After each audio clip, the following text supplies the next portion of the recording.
Welcome back, fishing friends, to the worldwide headquarters of Casual Observations. Glad you're here. It's that time again for the MTB unboxing. And for April, I switched it up. I went with a trout and walleye box.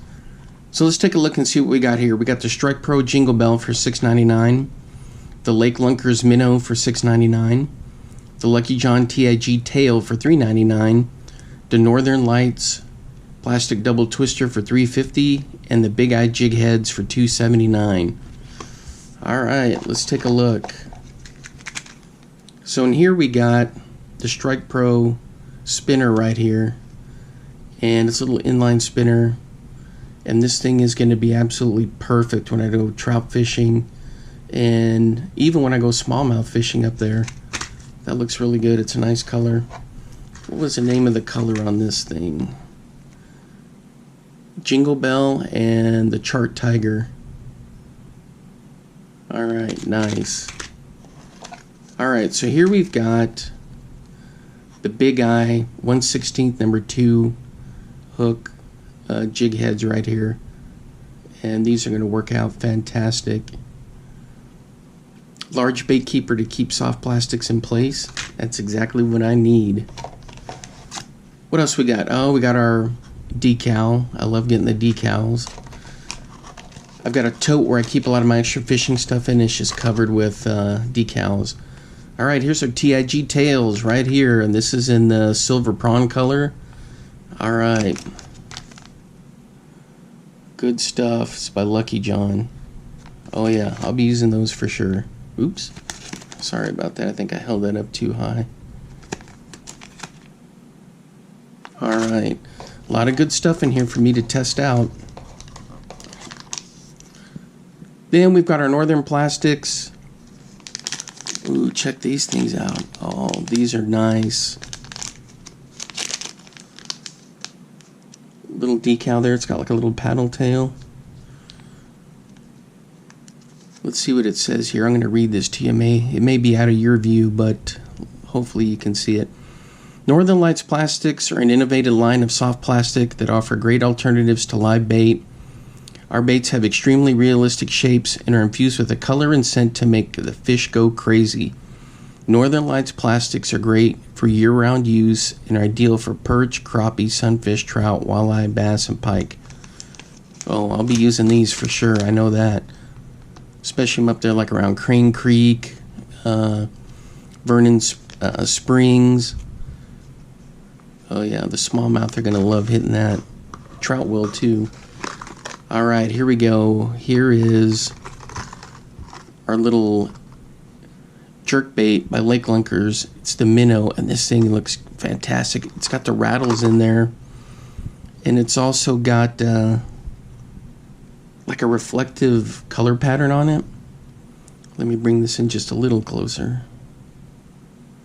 I don't know if you can see it glistening there. Look at the eyes, look realistic. Nice hooks on there. This is going to be great. You know, guys, I've been thinking about something. Some of my jerk baits and some of my spoons I swapped out with single hooks, and I've had quite a bit of success with that. But then I've got some other ones where I just kept the regular trebles. Like all my MEPS spinners have the trebles on there, except for some of my XDs and a couple other ones that I custom ordered. When you go through the MEPS ordering process, you can do single hooks. And I did some of the single hooks, and I was really happy with the hookup ratio on there with the trout, and you know, wasn't disappointed. And there's some places where you go fishing, like when I was over in New Mexico, had to be barbless, single hook.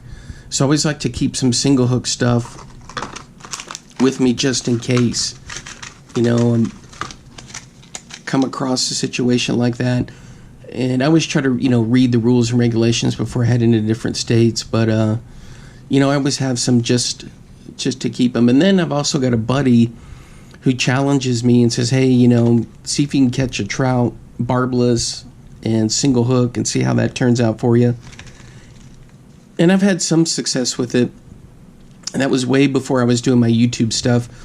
But you know, I'll have to think about that and check on it. I think this one here is got a treble hook, but if I ever need to swap out hooks, then what I do is I go to Everett Lures and the main trout whisperer, and he's got a nice selection of stuff there and some nice replacement hooks, and to be able to swap those out. Now, when I'm fishing for pike, I'm always going to do the treble hook, and smallmouth, same thing. I don't mind using the trebles, but I've had some hooks that were pretty much destroyed by some of these pike, and using a single hook. Now, if I'm live using chubs or shiners live bait, then I'll go single hook with that. And we've had some hooks come out of there mangled. But anyway, all right, so then we get the typical booklets, got some fishing tips, some stories, and I always like reading through this and taking a look at it. There's always some good stuff in here. Gives you some tips for saltwater fish too, not just freshwater. And there's usually some good stories and things in there. But I was happy to get the box as usual. And that's pretty much going to be it for today. I just wanted to give you a quick update on the trapping situation.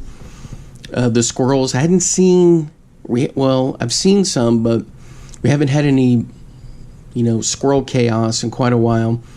There were these 3, I guess they're kind of pine squirrels, jack squirrels, that were around here for about a week.